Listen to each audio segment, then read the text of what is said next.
I find my biggest achievement, the qualification Olympics. And it's my best punch, right? Bum, bum, I throw it open, right? When I hit him, he was gone in the air. You could see the movie, this in the air. What do you think my name is? Regilio Tuur? Not my name. It's the name that I gave to myself. My original name is Regilio. But you know why I changed it? There's a lot of interviews about you online and everybody's saying, this guy grew up in Rotterdam, right? Yeah. That was Haven. Why isn't he speaking Dutch? From the moment I was born sick with a heart murmur. At birth, the doctors told my mother, he's not gonna make it. Before I was 5, I was abandoned 4 times. My biological parents split up when I was 6 months. Okay. Then my stepdad came into my life. When I was 1.5, he left. When I was 2.5, my mother left. The saying is, if you could win a New York State title, your future is becoming a world champion. That is the first belt that I won that has never been won by anybody of Dutch descent ever. Then I became European champion. Then I became world champion. Never been done by anybody of Dutch descent in history. I was inducted in the Boxing Hall of Fame, New York State Boxing Hall of Fame. Never been done ever in the entire history. He showed me alcohol, marijuana, coke, and pills. He said, that will take your ambition, that will take your dream, that will take your passion, that will take your life. I have something that makes millions of dollars. That's something that everybody wants. That's one of the first times that I met Muhammad Ali. So I met him a few times. Because I saw that they weren't doing enough tournaments, I called Arnold van der Leijden and said, Arnold, can I go with you? I don't have a lot of money, but you know, whatever. I'll sleep in the car. I don't care. Hey, what up? It's Game, man. NandoLeaks. Hey, what's up? Yo, this is 50 Cent. Hey, this is Rihanna, Fernando. Hey, yo, Fernando. What's up? It's DJ Khaled. Hey, what's up, everybody? This is J Balvin. NandoLeaks, okay? Fernando. X is in that station for a reason, baby. NandoLeaks. Real talk. Yeah, what up, is your boy Fernando. Welkom bij een gloednieuwe podcast, Real Talk. De podcast over motivatie en inspiratie. Het is een platform waarbij je veel kunt leren. Er zijn allemaal mensen op dit platform die verschillende disciplines hebben. We hebben top kickboxers, de beste. We hebben Rico Verhoeven op het platform gehad. Jamal Ben Sadiq. Maar we hebben ook de trainers erachter. En los daarvan hebben we ook nog muzikanten. We hebben entrepreneurs, ondernemers. We hebben van alles en nog wat op dit platform. Dus als je het nog niet kent, of je kent het, maar je bent nog niet geabonneerd, kom op. Like, subscribe, deel het. Dit is het platform waarbij je meer kunt opsteken. En als je waarde eruit haalt, even een duim omhoog of reageer gewoon en laat me weten wat je tof vindt of wat je nog meer zou willen zien. We hebben heel veel bijzondere mensen in de studio hier gehad. De man die ik hier in de studio heb is een bokslegende. Ja, een bokslegende. Die man is snel met de vuisten. En het is een icoon. Hij heeft dingen op zijn naam weten te zetten die mensen nog steeds niet hebben weten te overtreffen. Ja, ik moet niet te veel introduceren. Ik moet die man gewoon neerzetten. The one and only Regilio Tuur. Regilio, my brother. Thanks for the welcome, baby. How you doing? Thanks for the love. All right. I've been away for a while, but I missed the love. Yeah. We're going to talk about your whole career, how you got started, your high performance in Seoul, how you won there, knock out Kelcie within the first round. First round.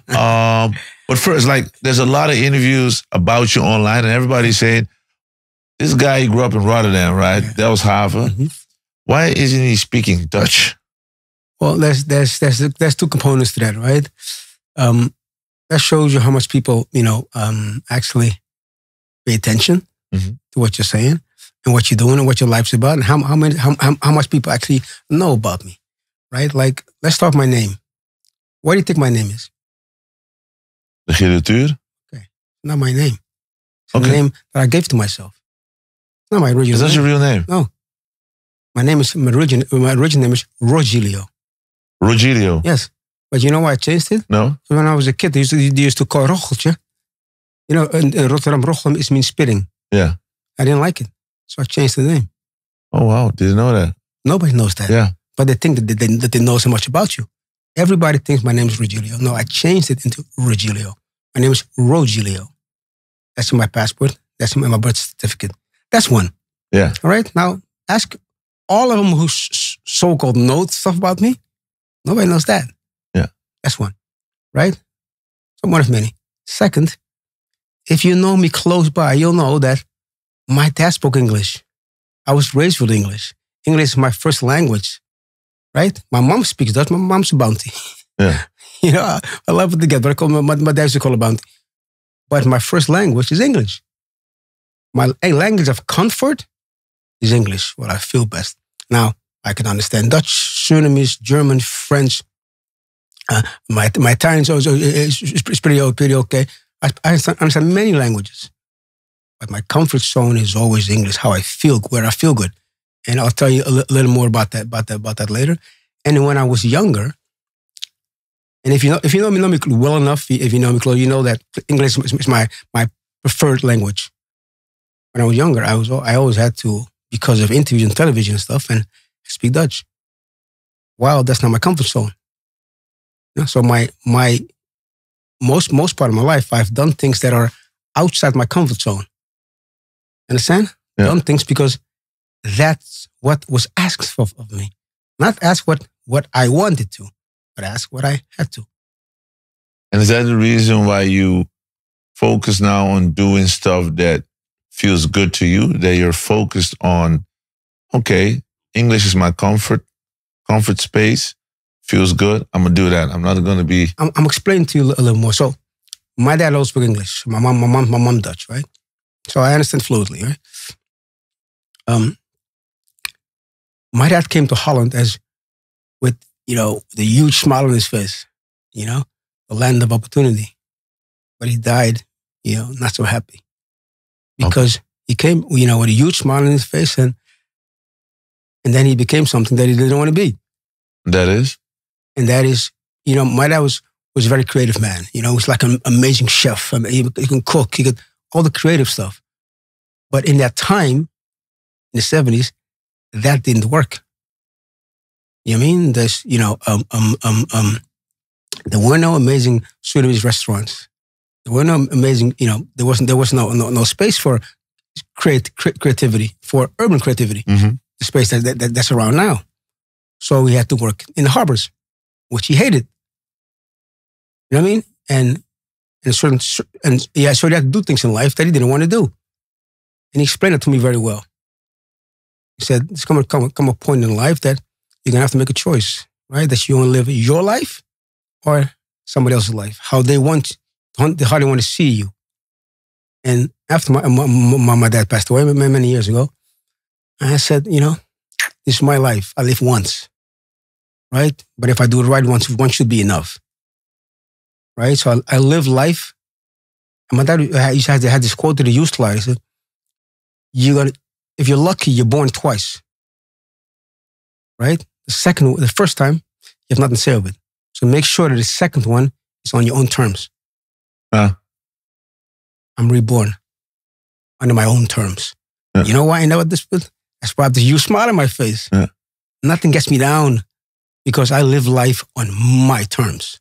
And nobody, sorry to cut you off. Yeah. Nobody tells me anymore what to do, when to do, how to do it, where to do it. I decide. At what point did you make that decision? I made it actually when I moved to America, but then I would I would give in a lot. But at a certain point I said I'm living a life that is not fully my choice. Mm-hmm. And you only can become happy in life when you live a life that's according to your own choices. Yeah. And I see that, I saw at a certain point, my achievements speak for themselves. What I've done is just, nobody's ever going to match that, right? And that's because I bow my chest, just because the foundation that I had now no longer exists. What do you mean, the foundation that you had? Well, boxing as a sport, as a workout, is very, very, very, very alive in Holland. But as a sport, it's close to dead because the foundation is gone. Because the foundation that I built, right? I put Holland, Dutch boxing through the roof. Now the foundation is gone. The federation truly doesn't get it. They're absolutely clueless, right? And I don't think they care. Why? Because otherwise they would pick up the phone and call me. Yeah. Nobody ever called me. That's why the foundation of boxing gone. I saw when I was an amateur, I saw that they didn't get, that if you want to become good internationally, you have to understand how things happen internationally, right? My dad used to say, if you want to eat, you got to hang your mouth where soup is, right? So I knew if I wanted to become world champion, I got to do things the way world champions do things, right? Like, for instance, one of the steps was most great champions went to the Olympics. So I know I had to go to the Olympics, right? And then, most great champions, 99%, live in America. So I know I needed to go to America. So I started that path at a very young age, right? So if you want to do something that has never been done before, or people have done before you have to look at the people who did it before you, right? Look at how far they got if I would follow that path, right? And that is something that I think is very logical, but the federation has not done, and therefore there's the foundation of boxing is gone. Kickboxing has surpassed, in my time, kickboxing was hardly on television. I'm the one who put boxing as a sport, made it, I made boxing into show, entertainment, right? And therefore it was perceived differently. Therefore it was shown on television, but that entertainment factor is now kickboxing. Yeah. But how does it feel like to see that happen? Like you laying a foundation for boxing in the Netherlands and seeing it now like decline, deteriorate, or not be at that level that you prefer it to be? Well, first of all, the thing with the federation, right? I started my career in my generation. Right? Like I give you a quick example, right? Like if you want to qualify for the Olympics, right? And I'm giving some semantics, so some examples. Like to qualify for the Olympics, you had to just example, okay? Then hold me to it. You had an A tournament, a B tournament, and a C tournament, right? What does that mean? An A means where there's 3 or 4 of the major countries in the world, like America, Russia, like the big tournament. Yeah. A B tournament was where there's like 2, and a C tournament is just international, right? To qualify for the Olympics, you had to. I forget the exact numbers. You had to at least be in the finals of 3 A's, win 2 B's and 4 C's, whatever.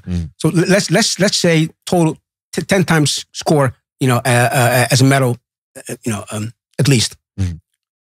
But if you need to score at least 10 times, you need to do at least minimum double the tournaments, because because of travel, you never perform that great unless you're already a champion. Yeah. But if you're on the way to that, because of travel, you're going to perform 50% of 50%. Yeah. Therefore, you need to do that, double the amount of tournaments. If you want sustainable success, right? And then the federation never did that. So I did that on my own. I called Arnold van der Leijden. So Arnold had Eastern European trainer, and they went through Eastern Europe and they did tournaments and all the clubs. So I qualified through Arnold, not through the boxing federation. So in my time, it was already.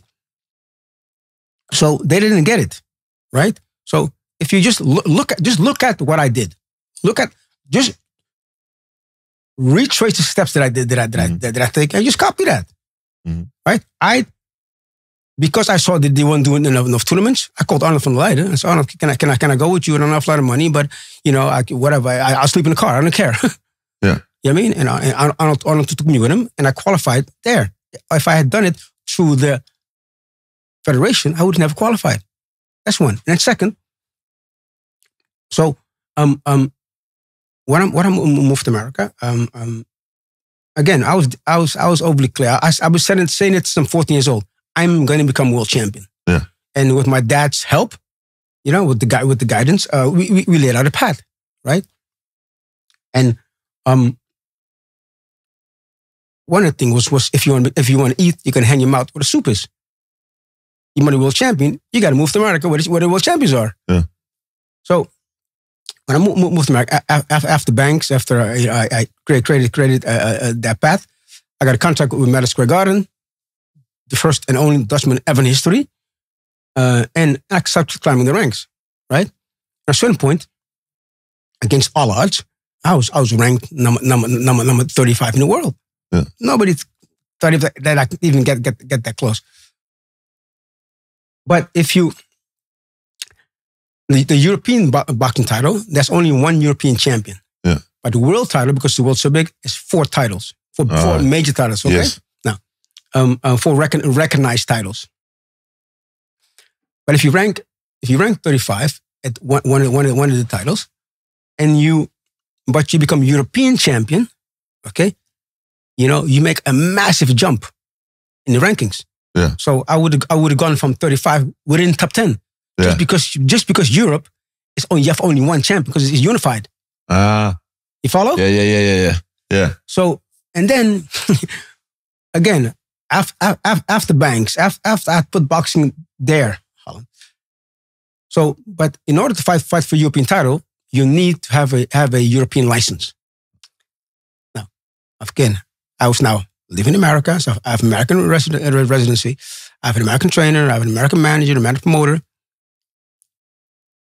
So I apply. So I still have a Dutch passport, right? Yeah. So I applied to the Dutch for a license. Yeah.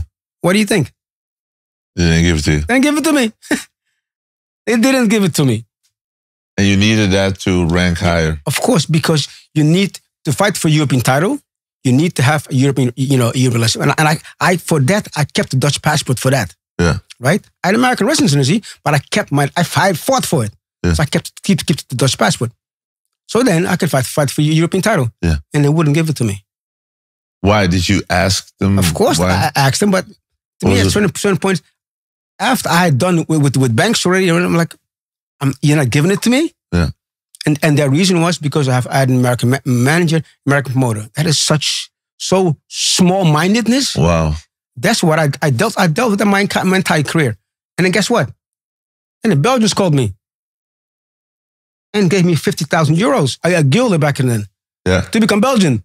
Oh, serious? Yes. And did you do it? Of course I did it. Oh, you became a Belgian as well? I fought under the Belgian lights. This is how the minute I signed the contract with the Belgians, yeah, they laid out, to me for the boxing Belgian, because Belgian boxing was nothing. Yeah. And they used me to pump it up. Yeah. So now Belgian boxing got a lot of attention at boxing in Belgium. And within 3 months, I was ranked in the top 10.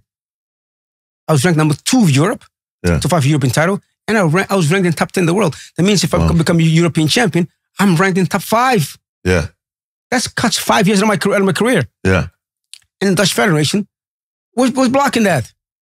And till this day, did you ever figure out why they did that? Because it was in their best interest to have you blow up. I mean... No, it's obviously not.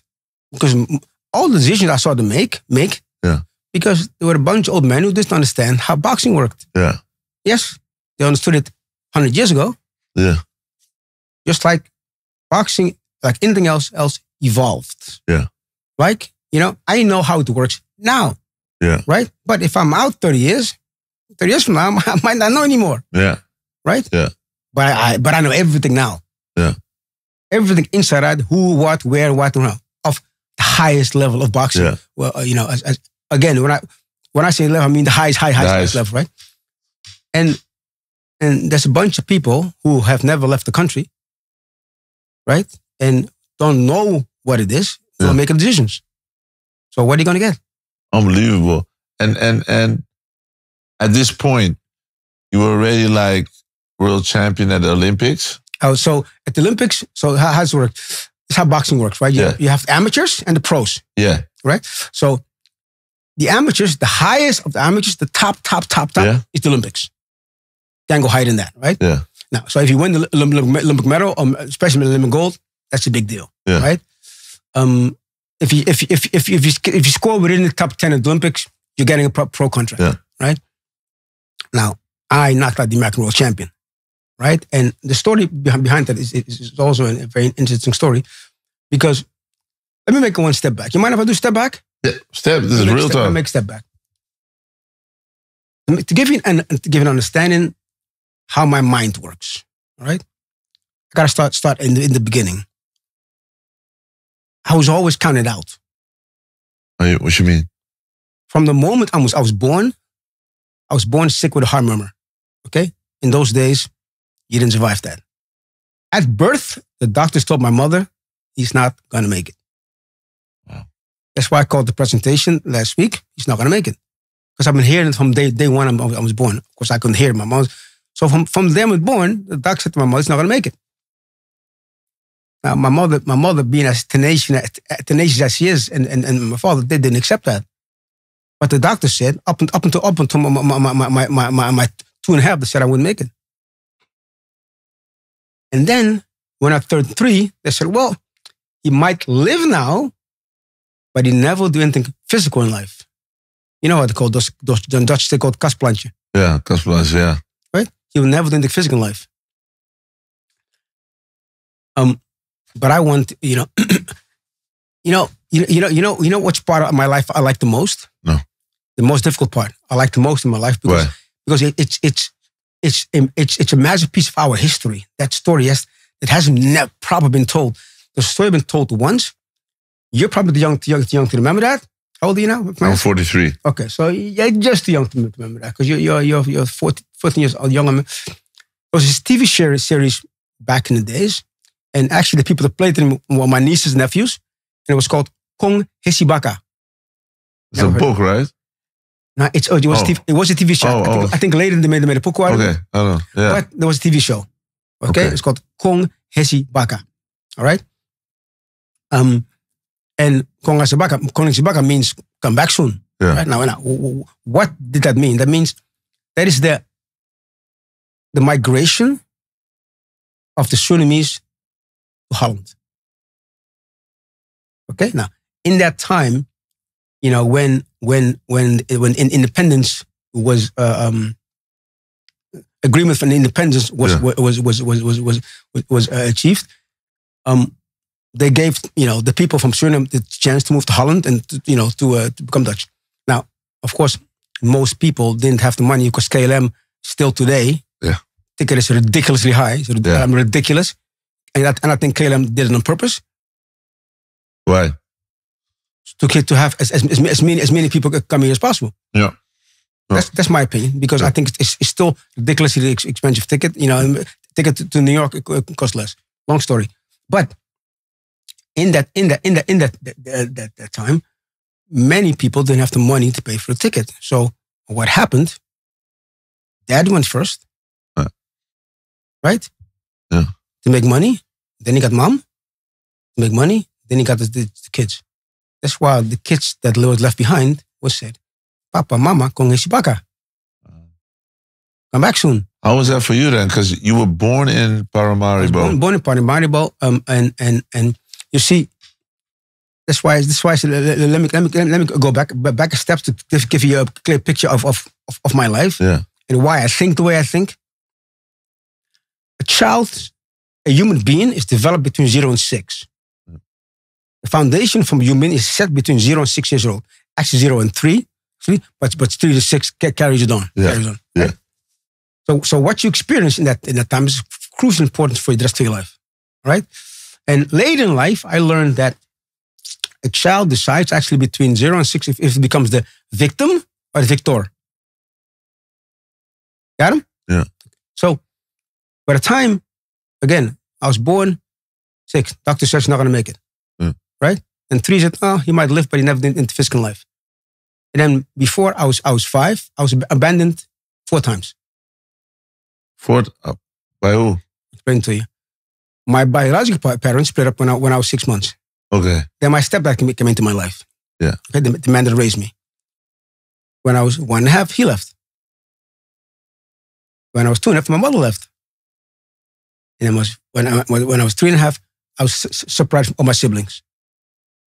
Well, where did your mom go to? I mean, that's a traumatic event to have your dad leave you, your mom leave you. Now separate from all your siblings.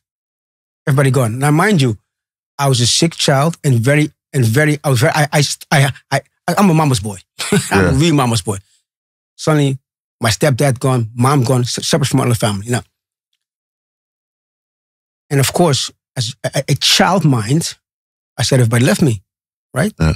I have me and my sister Gladys were But my aunts and my sister, I'm the closest with my entire life. But of course, you know, and I experienced it as what later they call that, you know, a migration trauma. We were traumatized kids. We just didn't know that it was a name or what it was. Yeah.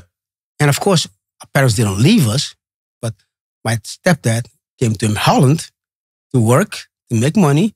Then he got my mom. Together they worked, to make money. Then I got the kids one by one.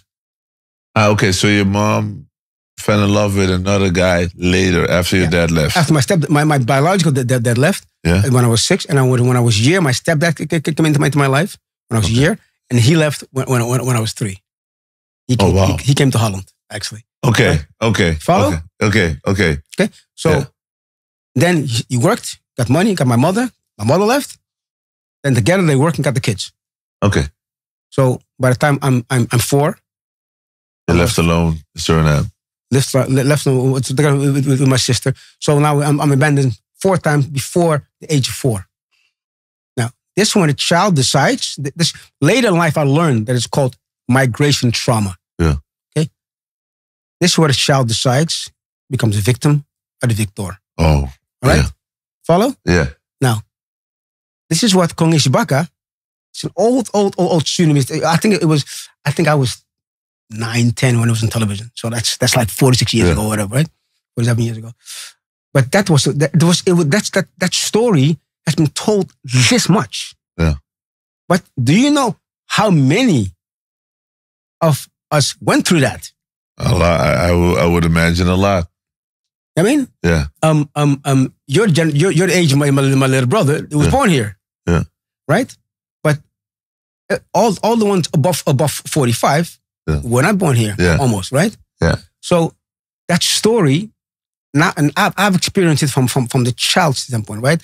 And that later in life made me become the winner that I wanted, right? But the story's never been told properly, right? That's why I'm making a movie about my life soon, because the story's never been told properly from our perspective, from our parents' perspective, from the white Dutch people's perspective. Yeah. The story's never been told. Yeah. How is it for the white man? Because I remember we used to get a guy across the street who used to always call the police on my dad for nothing. So that experience has never been talked about and never been done with, right? Yeah. So, but that is what made many of us, and it's what eventually made this country what it is today. True. You know what I mean? So, but for me personally, and I learned that much later, in my child brain, right? My child brain said this. My mom left me. My dad left first. Yeah. My mom left me for him because then she went after him. That means he must be important. Yeah. You know, and that means when I was 5.5, we were all 5 and 6. We all were reunited in Holland. Yeah. Right. And in that moment, I said, well, I got to make sure that he doesn't leave again, right? Because that's a child brain, right? I found it out much later in life, all right? I got to make sure that he doesn't leave again, because if he leaves, my mother will leave again, and I'll be abandoned again. And my stepdad was a boxer. Uh-huh. And his heroes were the American world champions. And that's where you pick up boxing from. That's a big box. So I figured if I can become like his heroes, like Ali and George Foreman, like the Frazier, if I become like them, he won't leave. And if he won't leave, my mother won't leave. So you fought for the family to stay intact. You fought basically for a vision that you had in your mind, a belief. That's my child brain. Yeah. And I found this out much later in life. And you know why? Because the things that I've done in life, right? You look back at them, right? Why nobody else was able to do them? It's because I was driven by something that, that was, I didn't even understand. Yeah. Yeah, it's beyond your comprehension. Beyond my comprehension. Yeah. The stuff that I did and how I did them. Listen, I moved before internet, before social media, before websites. I moved to Brooklyn, New York. as a 19-year-old boy. The Brooklyn of old. Wow. I survived New York City when New York City now is gentrified. All New York gentrified. He was in the ghetto, New York. I survived New York of the late 90s. Wow. Late 80s, early 90s. Wow. That New York. With no money in my pocket. So you left from the Netherlands to New York to follow the dream, but you didn't have any finance. Your money was depleted. There was no... Well, I was a kid. I went to the Olympics, right? So let me extend on the story, right? So and then we reconnected here in Holland, right? When I was five and a half, my family reconnected like most Surinamese families did, right? In those days, in the early 70s. Yeah. And from that moment, my life became one positive blur. If you look at my life, then my life was this woof. Achievement, right? Because, I'm a real mama's boy. The family was back together, which was so important to me. But then, still, I had to go to the doctor every six months to check on my heart. And on my 12 and a half, they said, well, you can start doing little sports. Because my dad, did boxing, but he boxed with my brothers and stuff. Yeah. But I was not allowed because I was sick. Yeah. And around 12, I got a clean bill of health, and I was allowed to do some sports, a little bit more. But very, very controlled. So I started boxing, when I was 12. Yeah. Right. And when I was 13, 14, I started doing the competition. Now, and when I was 18, at 18, we all had to go to military service. Yeah. I was not allowed to enter the service because you didn't go. They because of your heart. They flunked me because of my heart.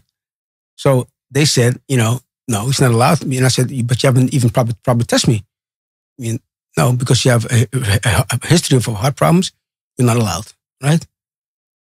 And then 8 months later, I qualified for Olympics. Crazy. So my life starts with them saying he's not going to make it. Yeah, he's not going to make it. Is it your comfort zone as well? Like when people say that you, like a lot of times when people get in that spot where they're like, okay, I know this spot. Like everybody's against me. Now I can fight. That became my middle name. Okay, telling me that I can't do it. That's you can motivate me more. Yeah. Than telling me that I can't do it. Yeah. And that is what I've heard, in my life in Holland so many times. Yeah. Ach jochie. And then they go over you must have had it. But when they go, I used to hate it with a passion, right? Like when they go from head like ach jochie, yeah, jochie. I used to hate that with a passion, right? So I framed it. Every time when I fought a world title fight, my trainer, I would let him go over my head before I combed it. Every title fight. Because I framed that to become, I become a master at achieving. And I studied. Smart. I studied the greatest achievers in the world, and I was later privileged to have met them. You have a lot of them here. Michael I met. Tupac I met. D-Max I met. Prince I met. Muhammad Ali I met. With most of my photos. Wow. Tell me these stories. How was it to meet Muhammad Ali? First, let me show you some photos. Yeah. Real quick. Tell me those. Look at my phone number real quick. Yeah. Then I'll show you some photos with these people, and then I started studying and reading about him, and my father had a very American state of mind, the way he thought. He spoke to me in one-liners, and that I only understood later, right? So when I said to him as a little boy, I want to be like those like your heroes in the magazine. He said, okay, then you have to become world champion. Okay, then I become world champion. So he started. That's when he started preparing me for it. Yeah. And he always said, you need to learn English, because if you want to move to America, you're going to have to speak English. Yeah. Okay. So you never spoke English, right? So I'm not going to speak anything else to you than English. He never did, my entire life. Yeah. Right? And that was actually, the preparation for me to become what a lady became.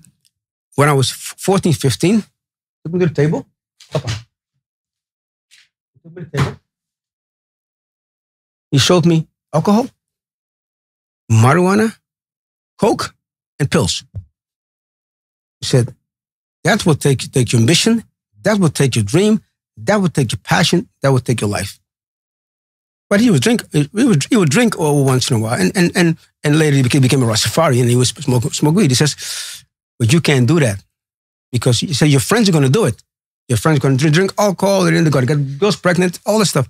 You can't do that because champions don't do that. Did you live by that discipline? Did you follow his rules, or did you fall in between? No. No. Okay.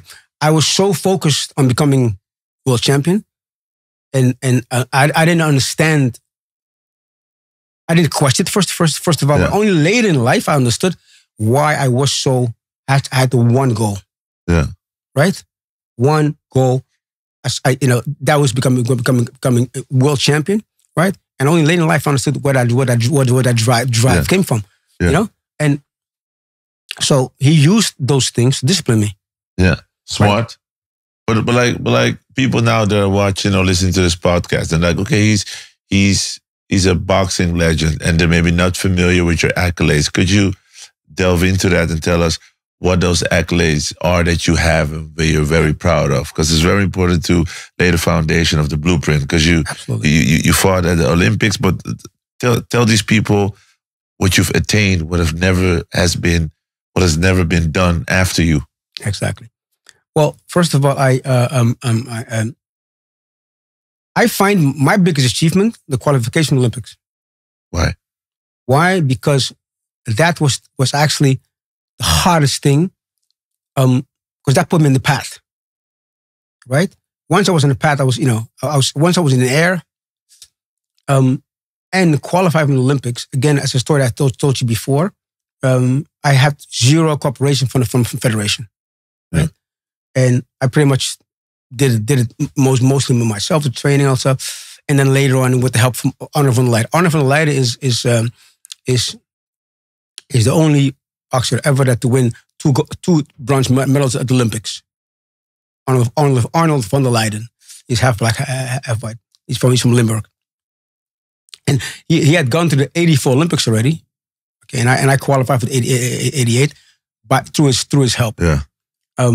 By how that qualification went, me going on a trip with him, we training at gyms in Eastern Europe. In Eastern Europe, when the wall was still up, huh? Yeah. When it was still Eastern Europe. Yeah. Right. To Eastern Europe, to Germany, Hungary, Romania, and training tournaments, and that was actually one of the most difficult things because I'd never left home. Yeah. You know what I mean? And I wasn't not in that capacity or for a couple of days, not in that capacity. And when I qualified for the Olympics, that put me in a path because at the Olympics, my bad luck, I've learned in life to turn my bad luck into good luck, right? So the very first day at the Olympics, I draw against the world champion, the guy who's supposed to be the gold medal winner, Kelcie Banks, okay, the American world champion. Yeah. So the NOC, the Nederlands Olympisch Comité, gives me a ticket back before I fought him because nobody thought I could beat him. And because it was the first day of Olympics, this is how they think. Because if you lose, you're out. That means most guys do, they party for 2 weeks. Yeah. So they didn't want that, right? So they gave me a ticket back before I fought. Wow. The motivation. Now, I was totally destroyed. On the phone to my dad, I gotta go. My dad said, "What are you crying about? Remember, you've been preparing to fight Eastern Europeans. Most of them, a lot of them were tall, skinny, and left-handed, southpaws. Yeah. You trained so much to fight these guys. I said, yes, but this guy is American. I said, but did you see him? Did you see his stance? He's a tall, left-handed guy. He's just black. Yeah. He's black. And I went, bang, damn. Pops is right. Yeah. Pops is right. I've been training for this guy. I've been training for I just trained for a white one. Yeah. I know exactly what to do. Yeah. Because I've been preparing for it for 9 months straight. Yeah. Right? And that's, it's the southpaw is left hand is so it's the different stance. Yeah. So they don't see the right hook, especially if it's a looping hook. They don't see it because it's a blind spot. This is a blind spot. This you see, this is a blind spot. So if you throw the hook with a loop, they don't see it. Right? So you shoot a hook. So, but you can't just throw the hook. You have to first divert. So throw the jab. They're gonna throw the jab back, slip, over and right. Yeah. It's a classic. Yeah. But you gotta divert. So you have to first you gotta set it up properly. Set it up, right? Throw the jab. Yeah. They're gonna jab back, slip, and at that moment, right there. Yeah. I throw that punch over 1,000 times. So my dad said, "What are you crying about?" As a kid, I used to cry a lot. I used to be afraid in the dark. I used to. It's true. My family told me that, so it's better if I say it. So my dad on the phone, nobody said me, but my dad's, "What are you crying about?" And I said, "Son, he went click, boom. I was right. I'd be world champion." And then he was champion of the world. The guy, everybody chose him to become the next Olympic champion, and he was the flag bearer of the American team. Oh, he was ranked above everybody, right? Yeah. so I'm ranked, and I'm ranked number 9 in the world. That doesn't count, right?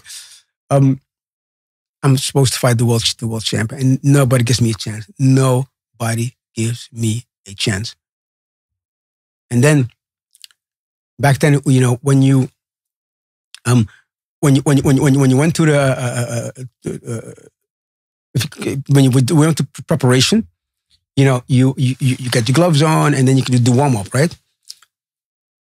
But what most experienced guys did, like champions, right, world champions, because it's a tournament, takes over 2 weeks. Yeah, they want to waste too much energy, so a lot of them don't warm up. I guess especially if they're going to fight somebody that's nobody. Yeah, right.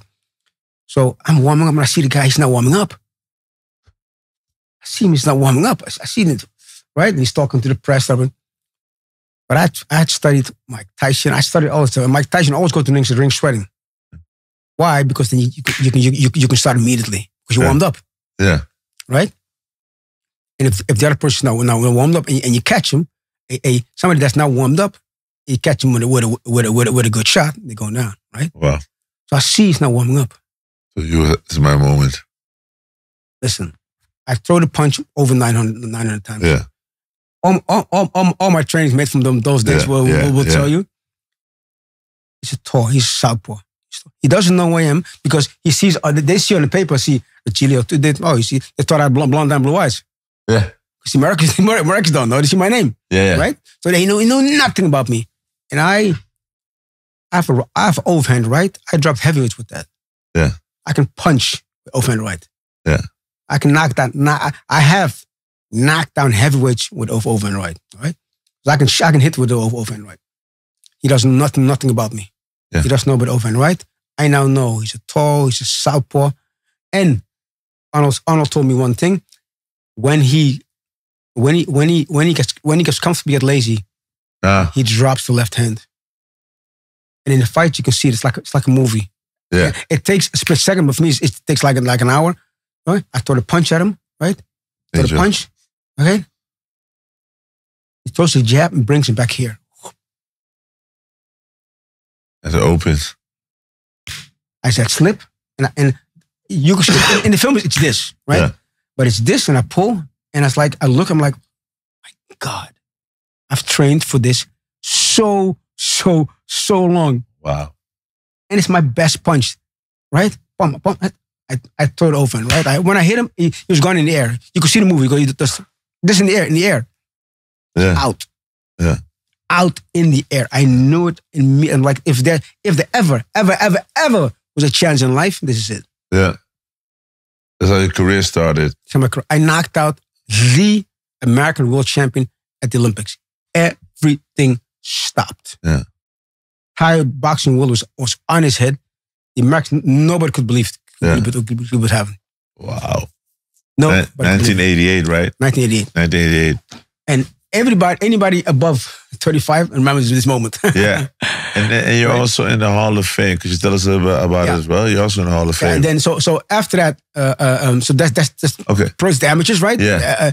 After I turned professional, because I wanted to become professional. So I moved to in New York in the 88. Okay.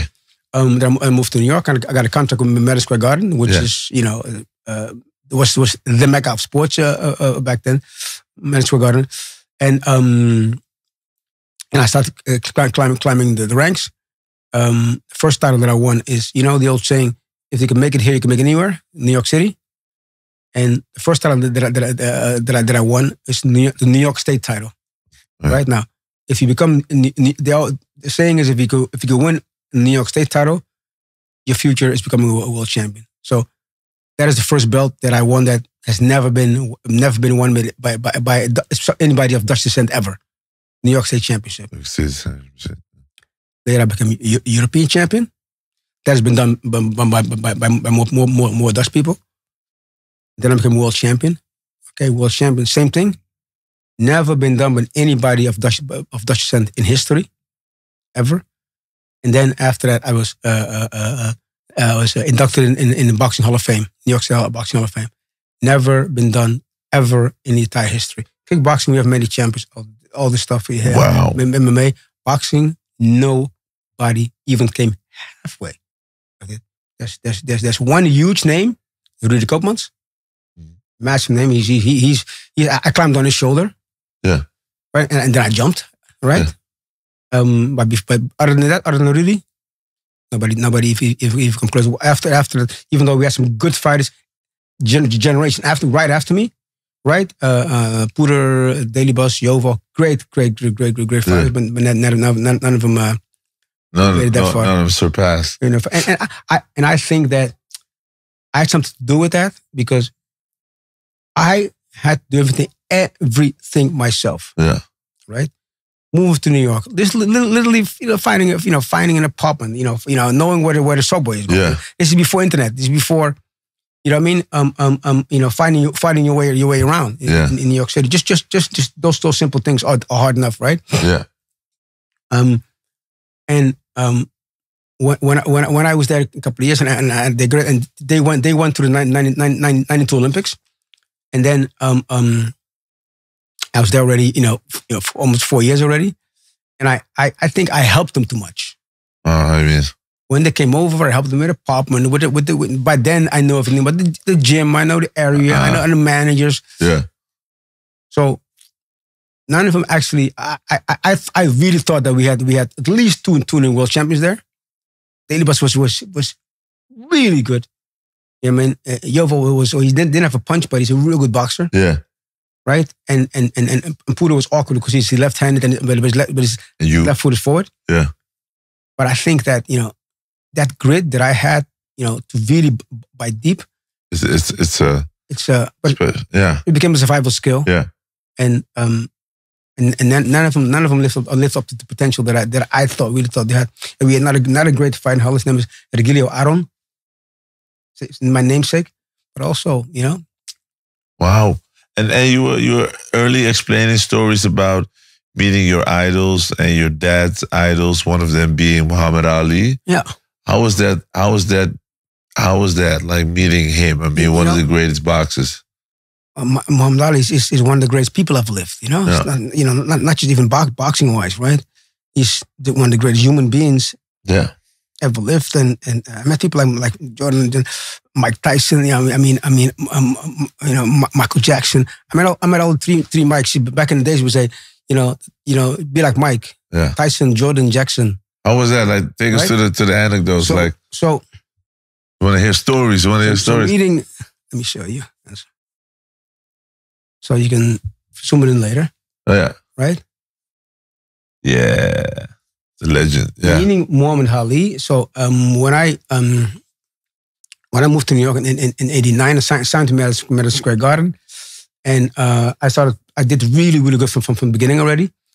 And then they used to have what they call the boxing writers dinner. Yeah. So the people that wrote about boxing, the media would pick who they thought will be the next champions, right?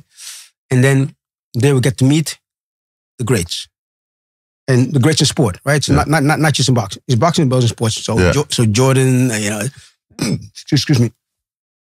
So that's one of the first times that I met Muhammad Ali. So I met him a few times.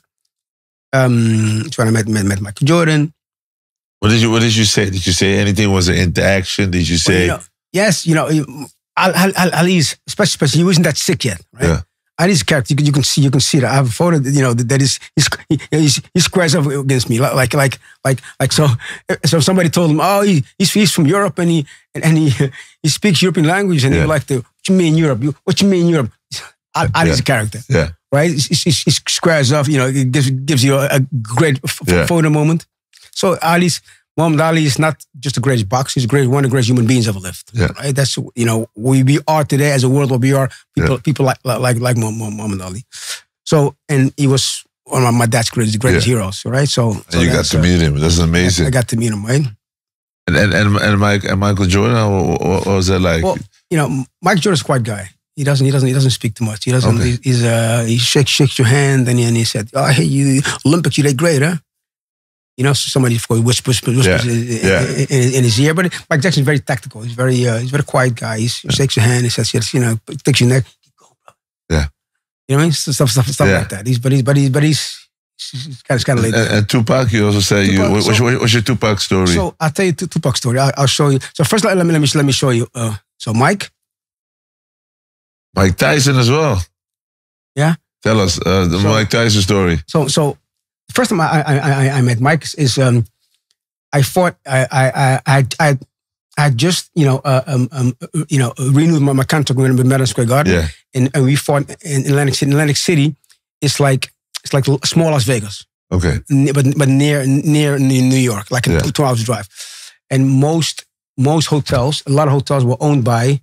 I'll show you the picture, because people know him now. Back then, only Americans know him. Were owned by this gentleman, which you now know as Mr. Donald Trump. Oh, yeah, Donald Trump, yeah. Yes. Gave us as fighters, he really gave us a lot of opportunities. Like what? Right? Because he owned the casinos on Atlantic City. Yeah. Okay, and the big fights were done there. This first time I met him, was at the boxing writers dinner. So all the top talents got to meet the real big names. Yeah. And I was one of them. Right? That's first time that I met him. Also met him a few times. I'm friendly with his family. So those type of people you connect with. And I met in the early 90s. It's a crazy story. Let me see, where is it here? 2 photos. This photo. This man. Oh, that's Mickey Rourke. That's Mickey Rourke. Yeah. Okay. The actor. Mickey, I call him a crazy Irishman. All right? Mickey is the Brad Pitt of the 80s. Yeah. He's a pretty boy. And he decided somewhere around early 2000 he wanted to box. he wanted to start boxing. Right? So he came to Brooklyn. Brooklyn was not the place for a pretty white boy to be. Yeah. He came to the gym and he wanted to spar with the real fighters. So he had guts, right? But so he has balls. He's a crazy. He's Irish. Yeah, says enough. Yeah, right. So, and Mickey knew Tupac. They were very close. And I met Tupac to Mickey. How was that like? Again, when you in sometimes you meet somebody, okay, this is photo moment. Yeah. Right? And then something you meet somebody like this is just a unique moment. Yeah. But Pac was that one of those unique moments that it's not a moment where you take a camera and take a photo. Ali is you take a photo with. He's very different, right? Yeah. But Pac was one of those moments, right? But I also when I first met New York, I never met him close by, but I used to see him in the corner. It's Biggie Smalls. Biggie Smalls also. Yes. Did you see him walk? Yes, so you see him. So when I moved to New York, I moved to an area called Bedford-Stuyvesant. Yeah, it's called Bed-Stuy. Yeah. Okay, but it's Dutch. Yeah. Bedford-Stuyvesant. Yeah. Stuyvesant. Stuyvesant. And that area used to be in like the 30s, so it used to be a very good area. And later, of course, it became more of a ghetto. And in the very, very beginning, I had no money, right? So when I was looking for an apartment through somebody at the gym, I got an apartment, I was on a street called Halsey Street, in the building of one of the fighters, his son, his father, and he would tell me, don't stand in front of the windows too much because these guys that walk by, they're not the nicest guys, and they sometimes do they practice shooting the windows. I'm like, yeah, right. Like, as it possible. Yeah. And there was always on the corner, it was a click. They would always say, if you're not from here, they're gonna see it. Yeah. Don't walk in that direction. There's always a click on the corner. And there's always a big guy. I don't know if you know that. He's a big guy. Yeah. I was a big fat black guy, and they were always rapping on the corner. You saw him rapping, yes. Wow. Yeah. That's iconic, man. Like, yeah, but you know what? Yes, it's iconic, but it was also dangerous. Yeah. These guys didn't play. I mean, it's not like you're gonna go walk by them and look at them, and so they were there, and I stayed on the other side of the park. I could see them, right? And then you heard from in the area. You hear, oh, that's that guy. He's a rapper, and then of course later when he in the early 90s when he blew up, then that was that fat guy used to stand over there. Yeah, used to call me fat, so now they call me Castro. My exactly. Rap flows militant. Exactly. Yeah, but he was also a hoodlum. Yeah, these guys were straight up hoodlums. Yeah, you know what I mean? Wow. And as a fighter, right? We're tough. He's my friend. I'm a tough motherfucker. I know that. Okay. But these guys are hard. Yeah. That's the difference. Yeah. Understand? That's the difference between tough and hard. Yeah. Yeah. These guys, you can look in their eyes and So I always listened. They were always there. And I never walked in that direction. For your own part.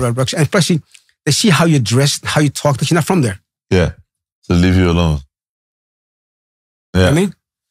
So, I had a lot of these, these cool experiences and with what's the name? Damn, my mind. 1989, another summer, down to the funky drummer. God, tip my tongue. James Brown, no. No, 1989, another summer. Public Enemy, LL Cool J. Public Enemy. Chuck D. Yeah. Okay? They did 1989, that clip was shot in Bed-Stuy. Yeah. And I was there. Oh, you was in the clip? Yeah. I'm way in back somewhere. You don't see me with the camera because I never went to the front, of course. Wow. But all this stuff I saw. So my first year in New York, right? I see, Public Enemy shooting. What's the name of the song again? Fight the Power. Fight the Power. Yeah. Okay. I've seen that live with my eyes, right? Yeah. I see it fight the power, but again, I didn't understand what that meant yet, right? Yeah. In that same year, there was I don't know if you remember, in the same '89 there was something called the Central Park 5. I don't know if you remember. Oh yeah, the guy that were accused of rape. Exactly. Yeah. Those two black boys were accused of rape. Yeah. And I so that was the period when I was just in New York, and I had to get my life, my papers done. Yeah. in the courthouse. Yeah. So the day that they were arraigned, or when they were arraigned before. Yeah. That's the day that I also had to pick up my first visa. So you saw them. So I saw them, and one of them looks like me. When we were that age, when we were, cause I was almost 20, but I was really neatly dressed, right? Yeah. And the guy that was sweeping the floor, he said, and he thought that I was a law student. So it's good that you're you're going to be a lawyer because those brothers are fucked. Oh wow! And in the same time you had that black kid that got killed in Bensonhurst. You remember that? Bensonhurst. Yusuf something. It's a black kid that got killed in Bensonhurst, Brooklyn. He got killed by a bunch of Italian guys. I don't remember that one. It was huge. It was massive. So this is my first year in New York City. Public Enemy. Central Park 5. This is my first year in America. This is Tupac, all these. Tupac, all the stuff. So I the 90s were great days. But and then there was a time where you came back to the Netherlands because you didn't. Did you box? Did you have a long box career? From 88. When did you stop? 2000, right? Yeah, or before? 2001. Yeah. My pro career was from 88. I moved to New York in 88 to 2000. I officially retired earlier, but I had a few fights. So 2003. Why did you retire earlier? I retired because I went to a phase where I was going to a divorce, right? And I had achieved, at such a level that. 7-time world champion. Nobody in the history of Holland has done it once. Yeah. I had a massive career. But what does that, when you peak at that level, like a lot of people, same thing with fame and success and money and stuff, there's a certain type of discipline you need to have that in balance because it does something to your ego when you're that big. So what did it do to you being that successful as a boxer? Everybody wants to be around you. You're seeing Michael Jordan. You're seeing Muhammad Ali. You're this guy from the Netherlands in the States. Like, take us in that mindset because it's not normal. Well, no, and you live a life that most people dream of, right? You're around people and see things most people dream of, right? Especially in the greatest city, New York City, right? Yeah. So. Then you're world champion, and they're already saying future Hall of Famer. And when that is said in one line, then you're top of the list of everywhere. Yeah. Right. But at a certain point, I know what I achieved, and I appreciate it. But at a certain point, some things went on in my life that I found that much more important. Right. That's why later on I learned why I actually, was able to do those things. Because the drive behind me. Drive, yeah. The drive that got me to do those things and my mindset. That was what happened when you was a kid, right? As a kid, right? And when I got divorced, that all came up. Okay. So because I got divorced, and my wife was Dutch, came to Holland to with my kids, and nothing matters anymore. But she moved to Holland with your kids? Yes. Because your kids were born in America. Yeah. She came over here and then you didn't have contact? Well, they were born while I lived in America. Okay. So, but then nothing matters anymore. Okay. Not the Ferrari, not the house, not the fame, not the glamour. And then you see that, there's more behind it. Wow. Was that like a blessing in disguise? It was a blessing in disguise now. Yeah. Then it was very painful. Because how was that at that time, man? Like going through a divorce? That something that people would do murder for, that I worked hard in life, that I didn't care about being world champion anymore. Only thing that matters was see my kids. Yeah. You know what I mean? And that, this is why I preach a lot to people that adversity makes you stronger, right? At moments of adversity is, of course, absolutely not pleasant. But adversity makes you stronger if it doesn't kill you. Yeah, true. Right? And I'm at a point in life now that I make it a big point, right? To point out to people that in life you're going to go through difficulties, but it's necessary for growth. Yeah. As I said in my press conference before I opened the world title, right? Where I show people the belt again, right? Which I said every prize has a price. Yeah. In life, right? And whether it's a world title, right? Or whether it's raising kids, or whether it's being healthy. Everything has a price. Yeah. Right? And in order to become extraordinarily good at things, you're gonna have to pay a price. Yeah. Right? And I believe that I believe in the universe, right? I believe in that things have happened for a reason. Are you religious? No, I'm spiritual, not religious. Okay. I don't believe in man-made religion, because I believe that, you know, whether one calls it Jah, one calls it Jesus, one calls it Jehovah, other calls it Buddha, other calls it Allah. I believe in the same things. Okay. They all were developed in a time where we didn't know that they were black, brown, yellow, green people. We thought that we were the only ones on the earth. I think that we're all come from the same place. Yeah. We just went to different places. Yeah.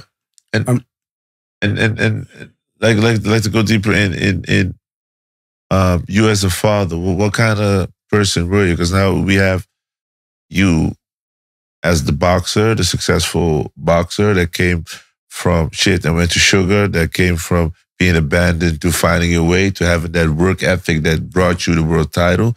But how were you as a man, as a father, as like, what were you like? Like, you know, I always say this, right? Like, I am the product of my mother, right? And I always say this, I have had genetic luck. It's the only luck I've had in my life, my genetic luck. Meaning this, the mother that birthed me, right? My mother's amazing genetics. My grandfather's 97 years old, right? My mother is 81 years old. If you see her, you won't believe it. Yeah. Right? That's so genetically, health-wise, luck, right? And then the choices she made. The father that fathered me biologically, and the father that raised me. Yeah. I had no choice in. But those were amazing choices, right? And so I had really good examples, right? When it comes to raising kids, family, family values, things that are important. And I'm glad for that certain point, because at a certain point in my career, I had done everything. I had made a lot of money. I got the house, I got the car. I married a supermodel wife. And then, that became my family, my kids became more important than anything to me. Mm-hmm. Right? So, so going through the divorce was hell to me. And then, and because, of that, I got reconnected with the past, of an open end that wasn't answered properly. Yeah. Right? And then you realize that, nothing else matters than my kitchen family. And you have something that the whole world wants. Yeah. The whole world wants to become, once the world title belt. You have one, and to you it's not important anymore. That's what, that was to me a very, very valuable time in my life. Very painful time where I learned so much from, and I grew tremendously from, right? And that showed me as a person that my values, yeah. Right? That for me, and it also explained to me, because that time was a very difficult time for myself, put myself to therapy, because I want to understand, why I have something that everybody wants, but it doesn't matter to me anymore. Yeah. I have something that makes millions of dollars. That's something that everybody wants, but it doesn't matter to me anymore. And I literally walked away from it. You walked away from the lifestyle? Yes, I walked away from my world title. I retired. Because I believed that I was given so much. At a certain point, the universe was pushing me in a different direction. So here you are having millions on the bank, You have your Ferrari, you got your health, you got your kids. Okay, the relationship didn't go as well as you wanted it to go. But your passion, what you've always worked for, longed for, that gave you a new life, a new status and everything. At that moment, you was like, I'm done. Yeah, because then I realized that that was not the real reason. That's not what I was doing. I didn't win top because I wanted to be world champion. You know, I became world champion because of what I went through as a child. You wanted to prove to you wanted yes. to box because you wanted to keep your dad around and your mom around. So it wasn't your passion. It became my passion. It became your passion, but it wasn't your, like. I took my father's dream. Yeah, and made it yours. Made it my own. But it wasn't your dream. But it wasn't my dream. Wow. Right? That's deep, man, bro. Right? That's very deep. So this is why I think relationship with your kids, with your family, with your mother is so important. I think family is crucially important, right? And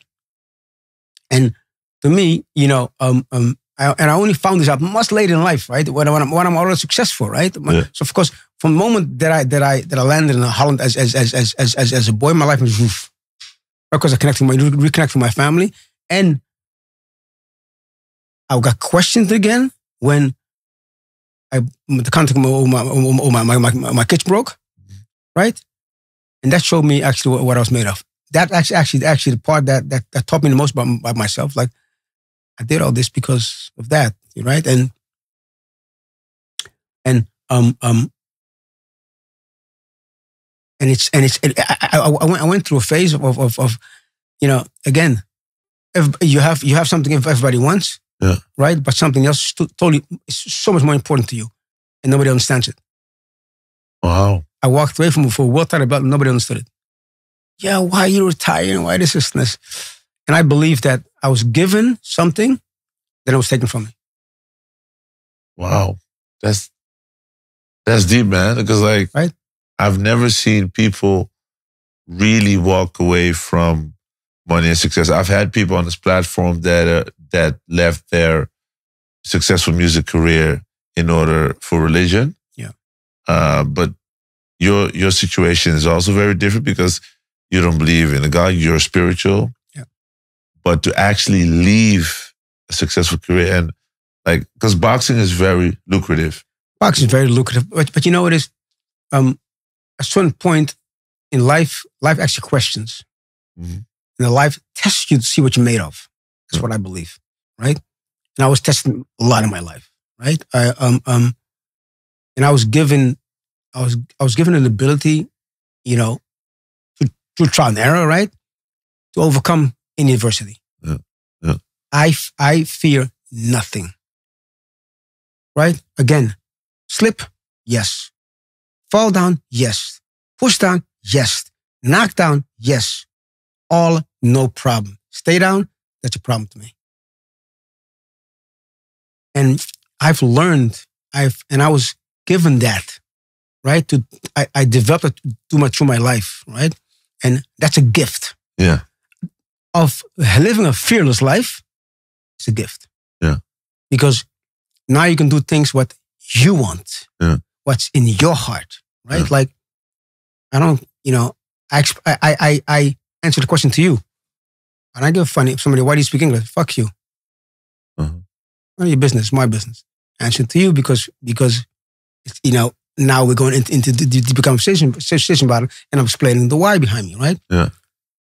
I think it's crucial value at a certain point you can live the life that you want. Again, my dad says. My dad explained to me at a very young age, right? Again, if you're lucky, you're born twice. Yeah. And on the second time, on your own terms. Yeah. Now, and for that, you'll be tested. You'll test in life. Life's going to test you see what you're made of.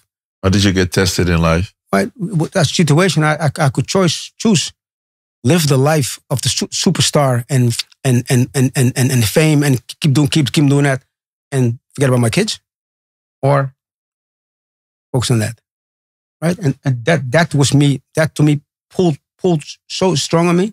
Was your career costing your relationship with your kids? Was it consuming you too much? Like, what was Well, not consuming too much because, you know, I was the hype of my life was much younger. But my career's in America, right? And then Max moved back to Holland. Yeah. So, you know, and then at a certain point, I was going up and down the whole time, right? And it was a test. To me, there was a testing life, and a test that I'm now paying. You know, that I got a massive payback for, because my life now is I have an amazing life, right? Yeah. And how I feel, how I look, everything, right? But that was because I believe that I answered the question, right? And at a moment in life of where do your values lie? That more important? That more important for you? And my mother always said, children did not ask to be born. If you put them here, you take care of them. Real talk. My mom, Yeah. I call her right now. She, if you put them here, you take care of them. So it doesn't matter what on the other side. Yeah. You take care of your kids. Yeah.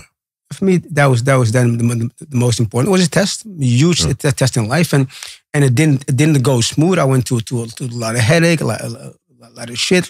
You know, made some mistake, did some right, but I went through it. I didn't choose. I could have also chose the easy path. I also choose. You know what? Forget about it. I'm gonna make more kids. Yeah. You know, I'm gonna live the superstar life. Yeah. How much kids do you have? 2 daughters. 2 daughters. And how's your? But then our adults. And listen, all that stuff is in the past. You know, but the bond is good. The bond is good. But it's, you know, it's, listen, in life, I'm at a point in life now, right, where I so well know, and I preach it to people so much. Nothing is forever, not even pain, right?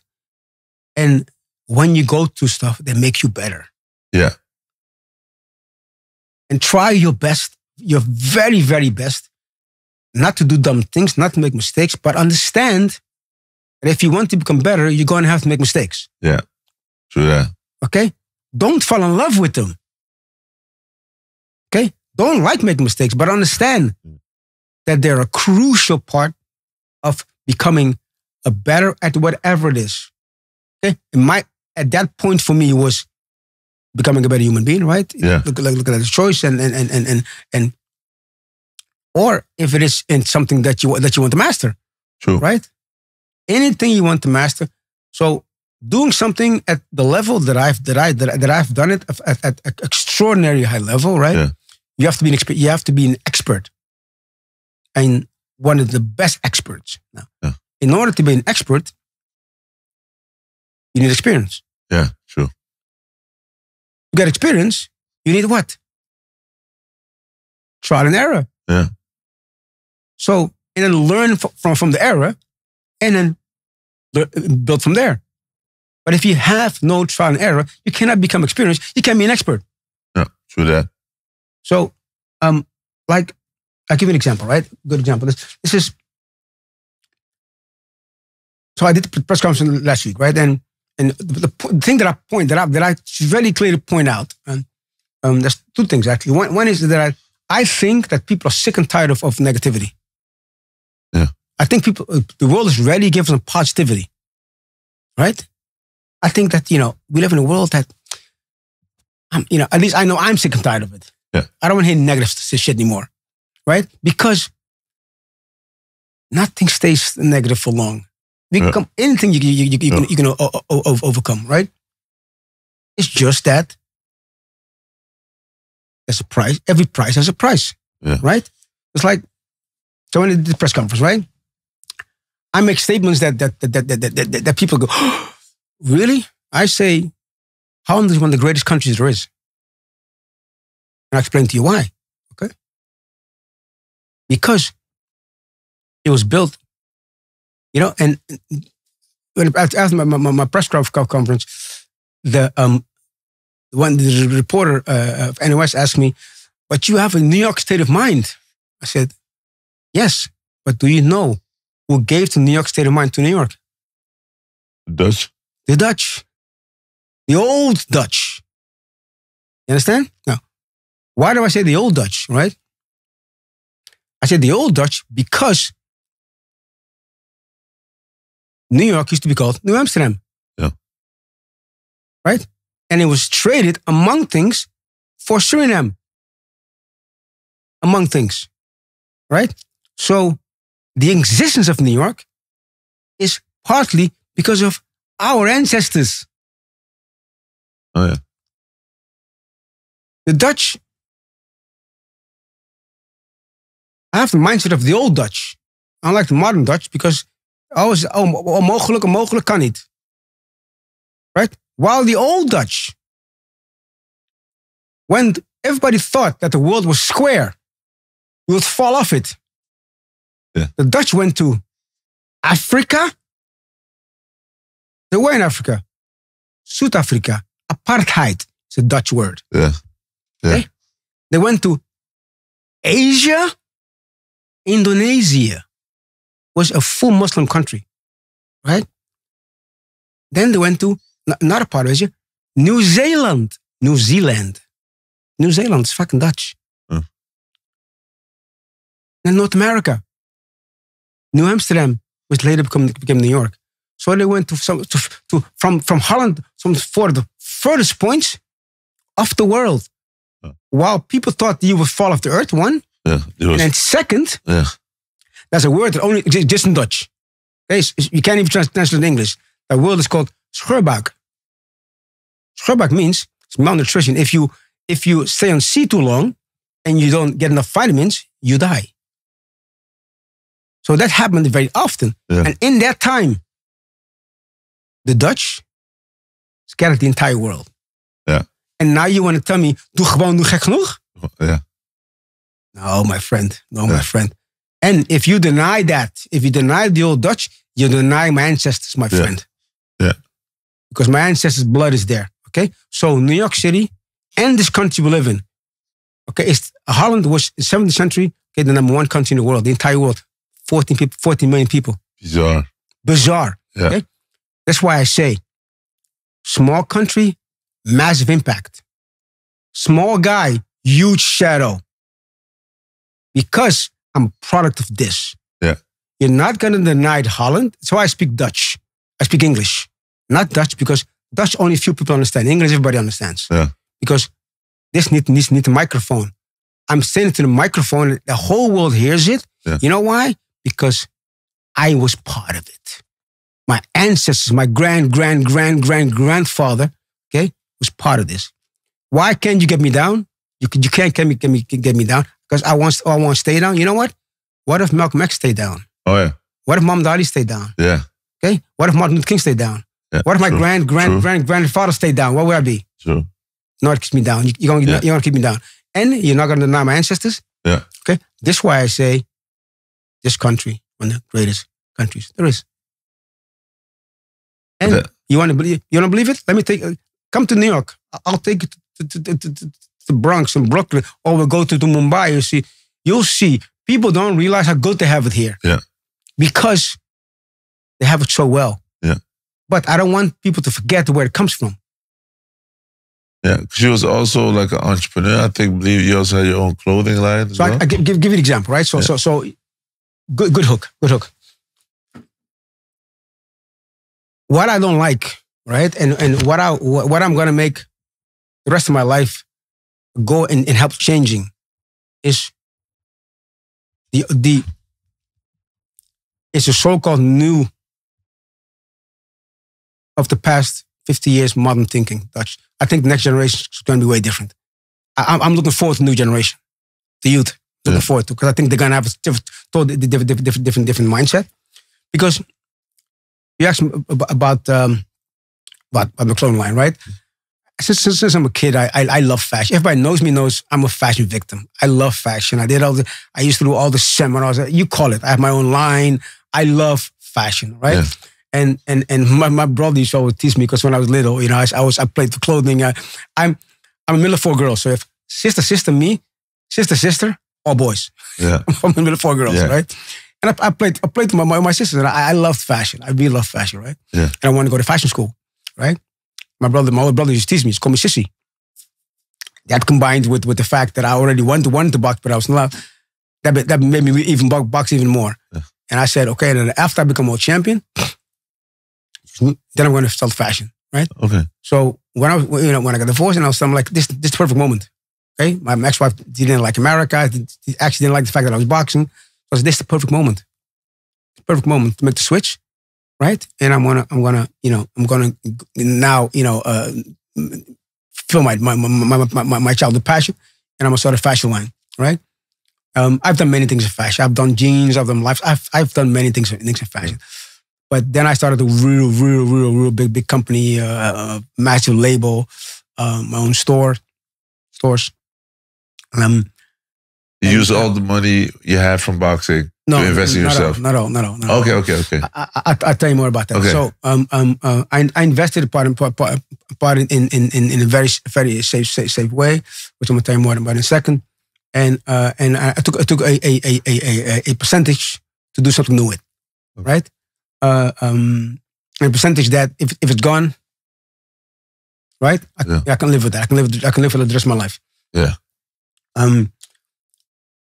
But then some things happen in the industry, which is, you have to understand fashion a little bit to understand what's happening. But pretty much technology took over fashion.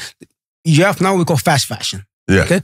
Before in the old days we had two collections. We had a winter, summer collection. Yeah. Right. Now there's new collections every month. Yeah. Right. That's because of technology. Yeah. Too long a story to go into, and not interesting. Yeah. But that's because of that, right? And I was in that transaction. I built a foundation of a company, that was built on making high-end custom clothing, right? And then technology changed, and that you had something called made to measure. Yeah. Now you can make custom suits for one-fifth of the price, right? Okay, so that's technology. And I understand all that stuff. So and then my company went bankrupt. But in America, this is the classic difference between the mindset of in America and the mindset in Holland, right? See, like if an American runs a race, right, and he can become second by a mile, you know what the American newspaper writes? Almost won. You almost won, exactly. Now, when a Dutchman, who fights he's in a race against very tough opponents. Yeah. Right, very tough opponents, but he beats them, but this much. Why does the newspaper write? Verloren. You almost lost. Yeah. You almost lost because even if you win by this much, the American writes he loses by a mile. He almost won. Now, why am I giving that example? That example is a mindset. Yeah. If you now think in those lines, you perform in those lines. Yeah. Right? Now, excuse me. Why do I say that? It's because I know about now because I haven't formed a company in Holland in a long time. And back in those days, this is now 20 years ago, of course. If you went bankrupt, you were not allowed to start a new company for 5 years or whatever it was. Yeah. And Mark, you can start a new company the next day. Yeah, sure. That is stupidity. Why? Because the moment you lost, right? That's when you remember what went wrong. True that. So you're at the most valuable at that moment. Yeah. Now, and those are the things what most people don't understand, right? That there's blessing in the breaking. True. But you have to be able to recognize it. Yeah. Smell the opportunity. Smell the opportunity, not just see the loss. People say you do 5 steps forward and 4 back. They only seen the 4 back. That's weird, but I've never understand that part. But it's a mindset thing because that's what was the difference between people that really do stuff exceptional at a high level and people that are like, well, I'm okay. I'm okay with this. And this is what I explained last week at the press conference. Listen, the reason why I first of all did the achievements that I have, right? New York State champion, former Olympian, right? New York State champion, European champion, 7-time world champion in the Boxing Hall of Fame. right? Nobody even come close, right? And then 30 years later, last week was 30 years later, nobody's even come close. Kickboxing, we have all examples. Yeah. Boxing, nobody. Yeah. Right? And the reason for that is how I think. It's my mindset. Yeah. It's the focus on and having rubbed hands with Michael, shook a hand to Michael Jackson, Jordan going to my neck like this. Yo, keep going. Yeah. Having rubbed Muhammad Ali and the greats, right? Yeah. And seeing that the human beings. They're human beings. True. They also made mistakes in development, but they got up. Yeah. You know what I mean? And like Michael Jordan, I'm a huge Jordan fan, right? Because of his mindset. Yeah. Right? And people always say, "Oh, Mike Jordan is so great as well." But before every trying to sim Kobe, he throws 400 free throws. Yeah. Yeah. Everybody looks at what he scores, but nobody knows how much he put in and how much he missed. And how much times he missed, right? And remember the commercial for Nike when they said, I scored, I missed so many more. Yeah.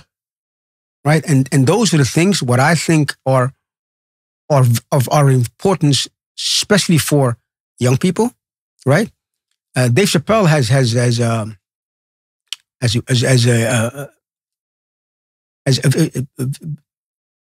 made a very good speech at I forget exactly the word, but he explains about the griot.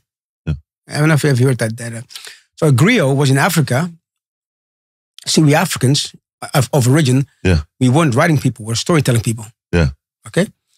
This is why we lost so much of history because through slavery, our storytelling stopped. Yeah.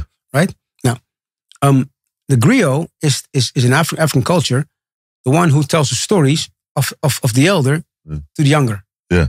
In a form of theater, right? And with entertainment wise. So the griot is of crucial importance to relay the stories of the past to the present. Yeah. Right? And that is what over the X years in Holland, the reason behind it is let's not talk about that. But Holland has become a country that was first everywhere, right? Yeah. To be the first to be second. Yeah. Right? And have taken on, right, the image of the opposite of what made this country great. Yeah. Right? So the opposite of and nothing is possible. Yes. Right? Everything is impossible. Now, but the danger of that, what you see now with that is that the next generation doesn't understand that capacity. Right? I ran to a friend of mine on the street, and he said, "Can I call you later? Because I'm meeting this young guy who wants to be a boxing, and he's 24 years old. Whatever. It's okay if you can call me." And he calls me, and the kid doesn't know who I am. 24. Yeah. So, and he's a brown kid. Yeah. I mean, Kwasi says it really beautiful because I explained this to him, and Kwasi says this. He translated from African into Dutch, and Kwasi says this as a person who doesn't understand their past is like a true tree with no roots. Meaning you don't know from what sources to tap your strength from. True that. If you don't know, right? If you want to swim all across the ocean and your grandfather swam halfway and you don't know that, how are you going to know you can do that? So if you know your grandfather swam halfway, you know that, hey, halfway I can at least make. Yeah, yeah. You got to figure out how to... Figure out. Yeah. I call it past, present, future. If you don't know your past, you will not understand your capacity of the present, and you will not be able to live up to your ability of the future. Yeah. Real stuff. This is why I think it's important that people like me become grills, right? And we tell the stories. This is why your role is of crucial importance for the platform that you've built. Yeah. You facilitate the ability for the modern grills. But that's crucial important. I hope you realize how important what you're doing is. Yes, it's my purpose. Like, I've said it many times on the platform, like, I've been doing media and radio for 20 years. I started doing this pure on a feeling I had, a dream I had, that I had to build my own studio in order to let people tell the real stories. So the good, the ugly, the bad, the great, the little, like, because in every part of a story, there's a lesson to be learned. Yes. So I don't wait on people to give me a platform. I build the platform. Yes. So that's why we're here. That's why I reached out to you. I was like, yo, but I was checking. I was like, hey, you need to have Regilio Tuur. You got to be on the platform because he's an icon and he needs to tell his story.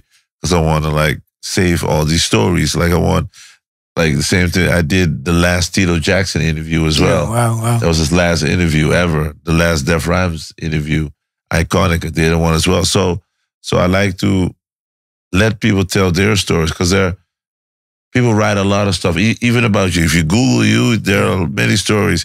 Used to live there, don't speak English, don't speak Dutch anymore. There's this, all about stuff. So I want you to tell your story. That's why you're here. So I want to thank you. Well, thank you for building a platform that I can be in. And I want to, I get that in a second. My daddy saw this, okay? My dad said a lot of things that I only later understood, right? Opinions are like assholes. Everybody has one. Yeah. I give a fuck people's opinion. I care about educated opinions. Because many people think that they know the path. No. I want to talk to those who have walked the path. So, I don't, there's, I'm at a point in life that, I'm truly privileged because I'm not afraid to look in the abyss. Yeah. But that's also because of my life experiences, right?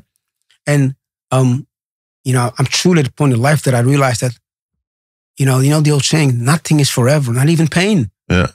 Nothing lasts forever. And if we go back to the time, because when people Google you, there's always a story that comes up that you've been to prison. Mm-hmm. What can you tell us about that? Because like when we Google it, we see the story that there was an altercation with you and your ex. Mm-hmm. And that was the reason you got sent to prison. Mm-hmm. How did you look back on that experience now as being the man you are now? How do you look back on that I look period? at it now that I wasn't finished yet. Okay. Because it doesn't matter whatever. I'm not saying that I was faultless or she was faultless. I'm not saying that. What I'm saying is this, that anybody or anything, okay, that can raise your emotions owns you. What do you mean? What I mean is that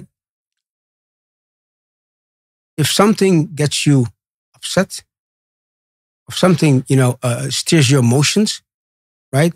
That thing owns you. And that means it's unfinished. You haven't dealt with certain things, right? And so if people don't do things and they, even though, especially those things are wrong, right? Some things, but they can get to you. That means that you are not finished yet. Mm-hmm. Because anybody that can steer your emotions owns you. Okay, and that portrays to myself. Why did I go so deep in that? Because I was still dealing with something from my childhood that I never even know was there. Pain. The pain and childhood trauma, right? This is why you can put your finger on that because, with my loved ones, right? Especially with my kids. Yeah. Right? But that's only because I hadn't dealt with it yet. That was the mother of your kids? Yes. Okay. I didn't know. Okay. I hadn't dealt with what situation yet, right? Okay. And you need to deal with the situations, and then you'll see that your reaction becomes different. Yeah. So it's not. Yes, people do things. People do things. You're not going to control what people do. You need to be able to control what you do. Yeah. But how do you? So I pointed the finger to me. Okay. I said, I need to be able.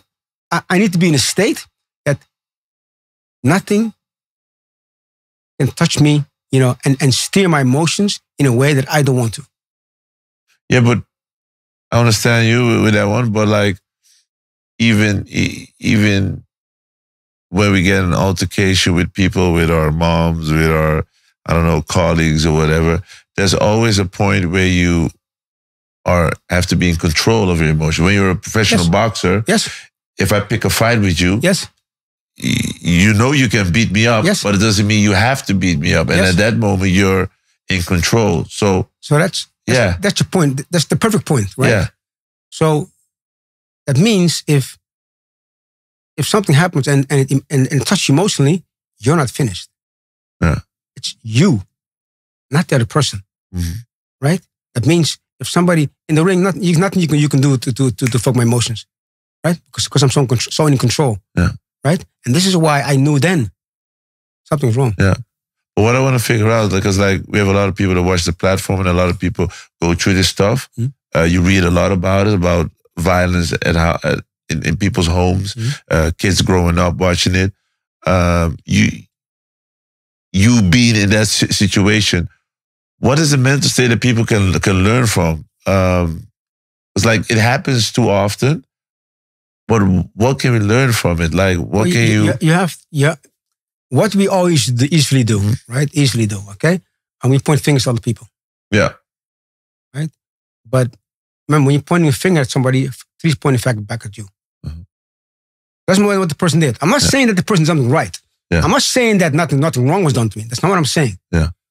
But I'm saying my reaction to it was wrong. And therefore, 3 fingers pointing back at me.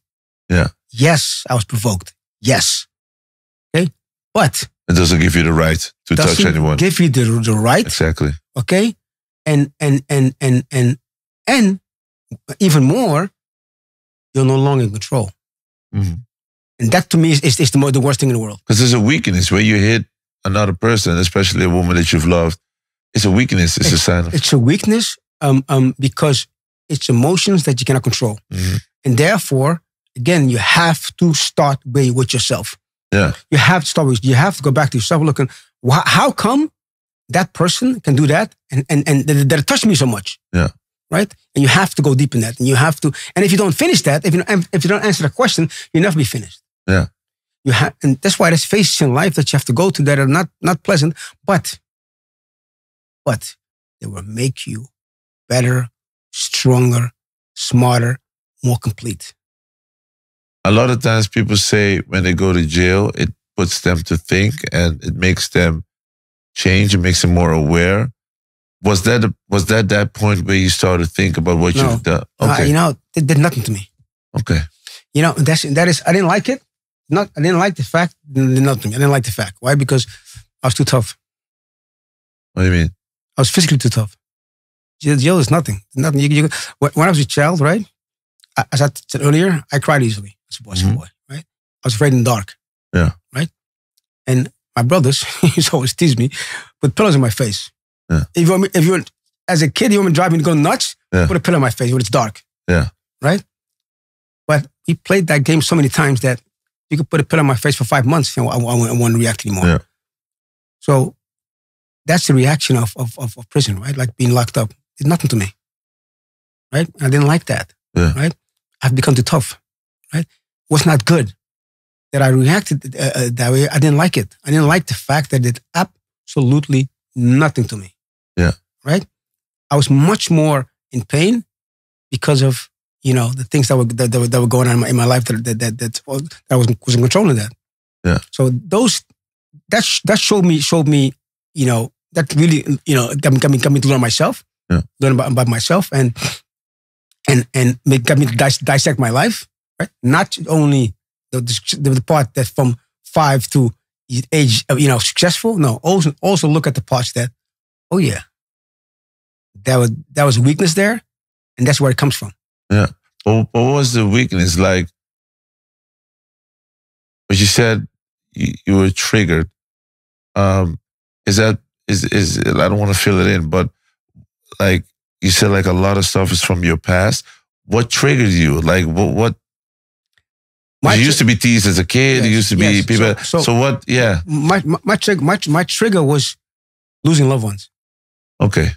Right? Somebody that's very, very dear to me. Yeah. Right? Like your kids. Yeah. Right?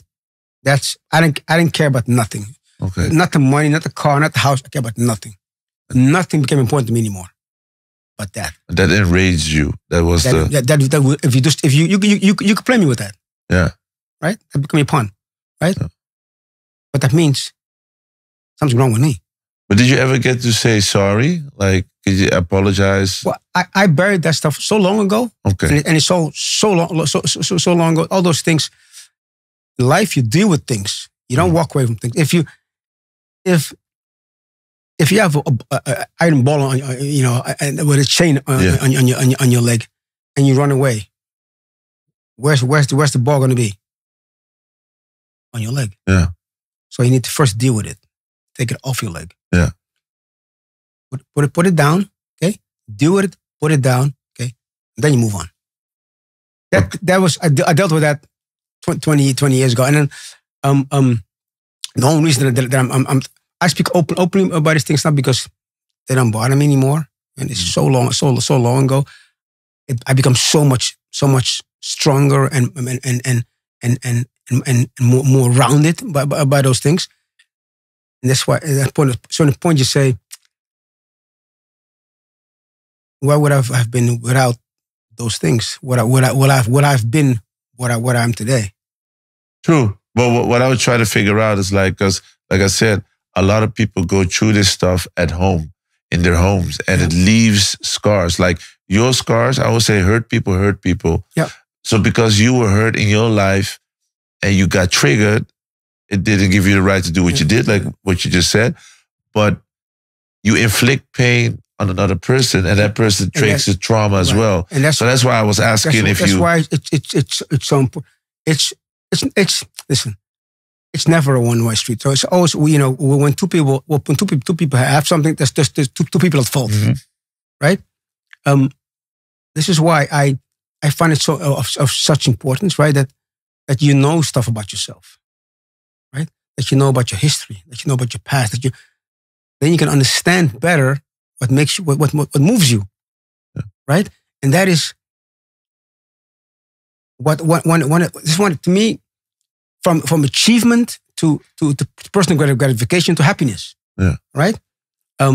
If you don't know enough about yourself, and if you don't understand how important things are, how important is that you understand things about yourself, you will never learn what you are. You will never learn what the things are that truly move you, whether they're great things or whether they're lesser things. Yeah. Right? And to me, that was of crucial importance that I one side, the achievement, right? I never knew what drove me, but also, on the other side, things that stir my emotion. And for me, it's. And what can you teach men right now that are going through this or have enraged or have stuff baggage in? What can you tell them to maybe they haven't made the step yet or made the fault that you did? Yeah. What can you teach them? I would say you men, not just male, you men. Yeah. Okay, because it's not just a male. No, it's also female, right? But yeah. You men, where there's two stuff, there's two that have problems, right? Again, all the philosophers in history of time disagree on many, many things, but the one thing they all agree upon: know thyself. You have to know. And that is the key one of the key points that I get out of my own life. Yeah. Right? Is I understood later in life what made me tick. Yeah. I understood later in life why I was able to have such extremely high performance and achievement, but also such deep lows. Right? And that is so important for a human being to understand where his trial and his tribulations come from. Because you learn yourself. So also, I always encourage people to take therapy? Like, listen, one of the greatest things that I've had in life is therapy. But then again, my entire life is therapy because I'm always coached. Right? I've been coached so much, you know, from sports to boxing to this, and then later the coaching is reading from the greats, you know, from Michael Jordan had gambling problem. Mike Tyson has a problem. You know, Michael Jackson, Mike Jackson. All the mics. We all had that extreme. We achieve such extreme heights, right? You're driven by something, right? And only if you understand, you know, what you're made of, right? Can you then have understanding of yourself, and can you then have total control over yourself? Yeah. I have what I found. What I found, the most, difficult, for myself in that period. I am an absolute control freak. I want to be control myself anyway. I don't want anybody to have control of what I do. Mm-hmm. And therefore, that was again, for me, it was painful, but priceless. Yeah. Priceless. This is, and I'm at a point in life that, I'm only halfway. Yeah. So I have a very privileged life because I went through such difficulties. Yeah. And now, where are you right now in your life? Because like you had a boxing career, you had your own clothing line. Where are you going to take Regilio Tuur in 2024? You already said something about a movie, a documentary, and a book. Yeah. So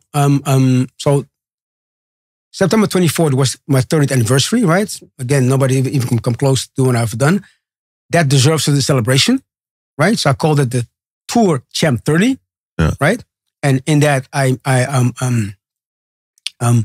speaking, about things how I'm speaking to you. I believe in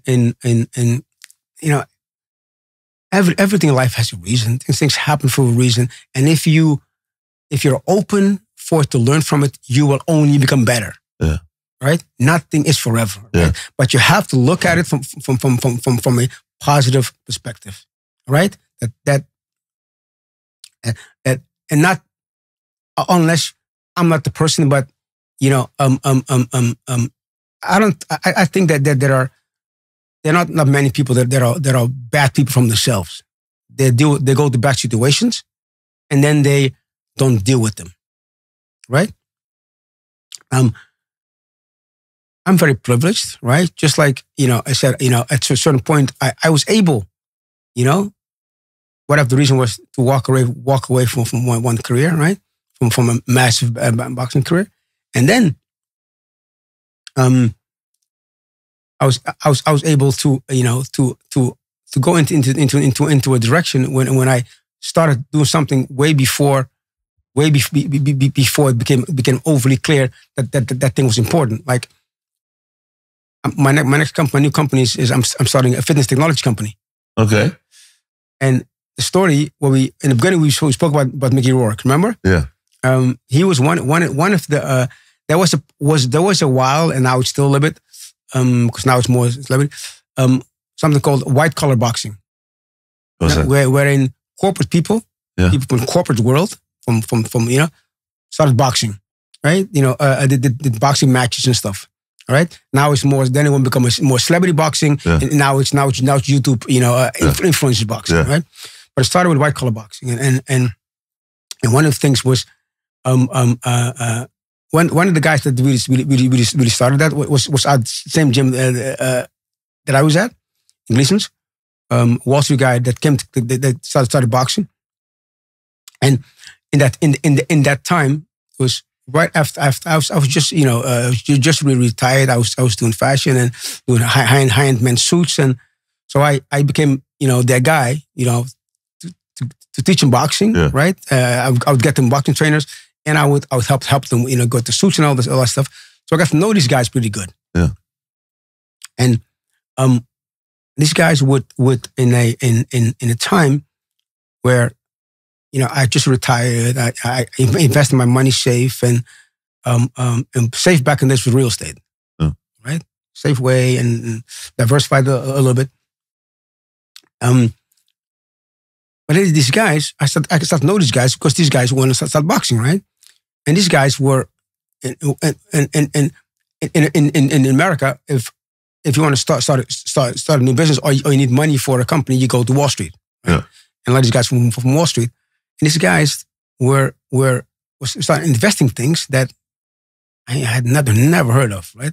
They started investing things like Uber and Airbnb and Instagram. Yeah. What the hell's in Instagram? What the hell's these guys were? But I knew some of them pretty good, and in the investment world, it works a certain way. They have a system, and I'm going to break it down in real simple terms. Yeah. They invest in 10 things, right? Of which they know, right? 7 going to fail. Yeah. 1's going to do okay, and 2 are going to go through the roof. I call it gambling. Yeah. But it's educated gambling, of course, right? Yeah. So, I see them do this, but the 2 things go through the freaking roof, and they make all the money back, right? Yeah. So I always said, you guys are gamblers. You know, you're educated gambler, but you start to gamble. Yeah. So they always tell me, yeah, Reg, you got to put some money in this. I said, no, man, hell no. I earn my money by bleeding. Yeah. Put more money in that craziness. In 2009, when I put my money away safely, the entire home market crashed. Subprime, crash of 2009. I was 35% of my income gone, my money gone. 35%? Like that. Like millions? Yes, like that, gone, boom. Depressed? Of course, depressed. Depressed as hell, right? 35%? Yeah, it's gone like that. The whole subprime thing that went on. But at the same time, one of the guys these guys are very smart, okay? But they're super smart, but they can't tie their own shoes. Yeah. They're nerds to the bone. Yeah. I'm intelligent, but no creativity. Can't talk to girls. Yeah. I became the go-to guy, right, for all these things. I know all the clubs, and I know all the restaurants, and I know the pretty girls. I know I got the cool suits. Yeah. And one of the guys that, in my opinion, was one of the least smartest one. Yeah. Right. Got a check for $40 million from Instagram. Wow. 40 freaking million. Because he invested in Instagram. I can't just say too much about it, but he got to check back for $40 million, right? Yeah. So I'm like, this guy's a fucking nerd. Yeah. I'm the champ. I know all this, the cool stuff. I know the pretty girls, know the clubs, know that. But I just lost a shitload of money. He just made it. Yeah. Maybe it's time to wake up. Yeah. That's when I woke up. That's when I said this new phase of life. I have to update myself. I knew nothing about. I'm going to these guys' seminars. I'm hearing things like software is going to eat up the world. The new gold, data's new gold. I'm like, what the hell does that mean? Yeah, yeah. Right. And then I was one of the first ones to have an iPhone. Why? Because one of those guys was on the list with iPhone. But back in those days, I don't know if you remember that. Back in those days, all these guys wanted with Blackberries. Oh yeah, the ping. Remember? Yeah, that was it. They didn't want the new iPhones. Yeah. So I got them on the list. One of the first ones to have an iPhone. Yeah. And then when I saw this thing, I'm like, what the hell is this? I don't understand anything about this. Yeah. 0, 0, 0, 0. Now, it took me a while to get used to it. And then 2014, I'm going to the face, just type boxing. I'm going to the stuff. I'm now, okay, my divorce is behind me now, and I no more stress. And now, what am I going to do next? Yeah. Right? The fashion was going through a lot of changes. So I didn't want the fashion more. So I want to start my own equipment, fitness equipment brand. I had worked a lot with Technogym, helped product development in America. So I said, I want to start my own fitness equipment brand, right? And then I went to a seminar of a guy named Mark Andreessen. Okay. And Mark Andreessen is from he has now a venture fund called Andreessen Horowitz. They're very big in Silicon Valley, and at that seminar, I went to a seminar of a guy that was speaking technology, and he said, about the telephones. He says, in the future, these things will be free. I'm like, yeah, right. Who's going to pay for the glass and the metal and the steel? And the... He says, in the future, it will all be about the data. What the hell does that mean? Right? And now, 40% of Apple's income. Apple is built on hardware 100%. 40% income is already to software and services. And every year, it was more and more and more. But I heard this literally 10 years ago, right? But I didn't understand it. Yeah. So I took a ride into Silicon Valley. And there used to be, back in the days, just show me the picture of, used to be a skeleton of a dinosaur in front of the Google building, right? And the dinosaur was called Rex. I'm like, why is there a skeleton of Google in a building for the Google? You guys have took money too much? He goes, no. Read the plaque that's with it. And the plaque said this. It's not the biggest member. I just retired from being world champion. I'm still the champ, right? But actually, I'm retired and I'm between things. What I'm gonna do next? So I'm a little, we high achievers. We would never admit it openly, but we're all afraid of the same thing: becoming irrelevant. Yeah. All of us. Yeah. All of us high achievers. Yeah. Anybody says no, it's a lie. Yeah. Right? But I always say this: if anybody says I said it, I'll deny it. Yeah. So he says, read the plaque. And the plaque said, it's not the biggest, strongest, fastest, or quickest that survives. It's the ones most adaptable to change, Charles Darwin. That was my wake-up call. Yeah. To go into the whole circle. Yeah. And I said, I need to update myself. And I started learning about technology. And I got to the point that I now understand what to do. What? I understand now. And now in a time where everything suddenly, I've been going through the seminars, reading the books. I dissected everything for the past, right before COVID, right? With COVID together, and now 10 years. Yeah. And now suddenly it's all here. It clicked. All is here, and now everything's falling in place now. Yeah. And I've been doing it for 10 years. So now I get the world now. I understand what's happening with AI. I understand. And I now know what to do. Now you're going to put out your own product, your own. So the technology game, that's where you're going to be at. Yes. I'm starting what's called hardware-enabled software company. I'm going to be hardware, okay? So equipment and stuff, okay? But it's all going to be about software.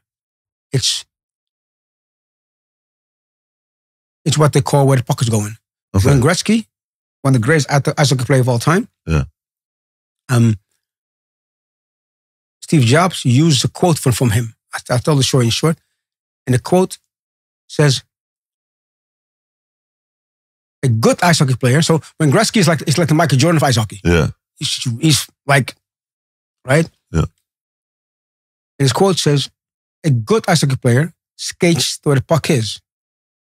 A great ice hockey player skates to where the puck is going to be. Yeah. But in order to know where the puck is going to be, you need to understand your teammates, right? Because if a left-handed one gets the ball, he's going to turn that way. Yeah. A right-handed that way. Yeah. You got to know the ice. Yeah. You got to know the ice. In order to be able to anticipate. But to anticipate, you need data. You need information. Yeah. Now, that's what I've been doing the past 10 years. Yeah. Gathering information. Now you got to put it to work. In order to understand where the puck is going. That's what I'm at today. And this is why I say I'm truly privileged. I've come full circle. Yeah. Proud of you, man. And I'm only halfway because I'm going to beat my grandfather. Yeah. So I'm all about health and well-being, right? Yeah. My grandfather was 97 years old. Yeah. And he died because he got hit by my motorcycle, right? I'm going to beat him by at least 1 year. Okay. So I'm only halfway. And so I look at all the points in my life. I'm like, wow, if I had not gone through that, I would not be here today. Yeah. And I'm an amazing point in life. I wish that people could feel 40% of how I feel on a daily basis. And that to me is why I wanted to celebrate my 30th anniversary, because it's how do you juggle that? Because like business-wise, it's going amazing, but I believe your brother recently died. Rest in peace, bless his soul. Yeah. You and him were very close. Yes. How's that? I mean, that's very impactful. My brother made a man out of me. He called me sissy. I was a boy that I used to cry a lot. I like to play with clothing, with girls and stuff, And he made a man out of me.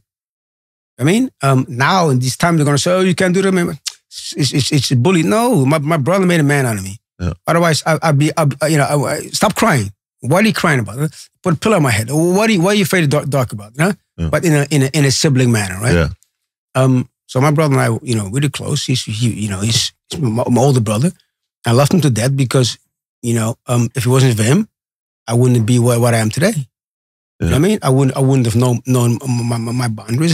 That's why I'm very lucky with my family situation. The mother, the choice my mother made, siblings that I had,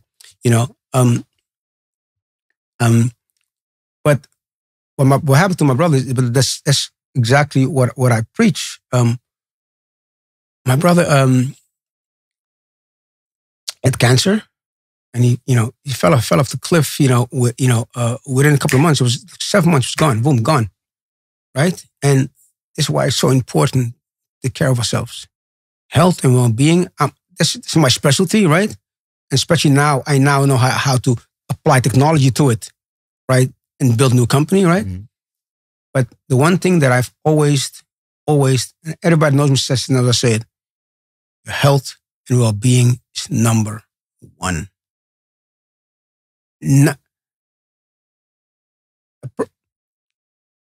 A healthy person has 1,000 dreams, right? I want to do this.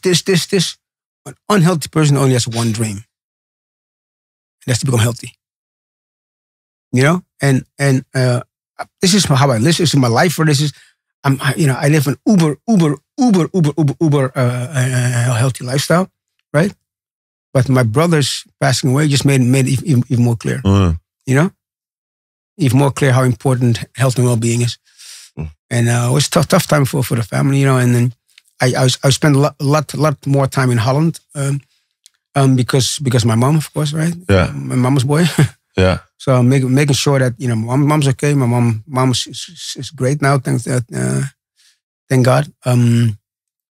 But it's all tests in life. Yeah.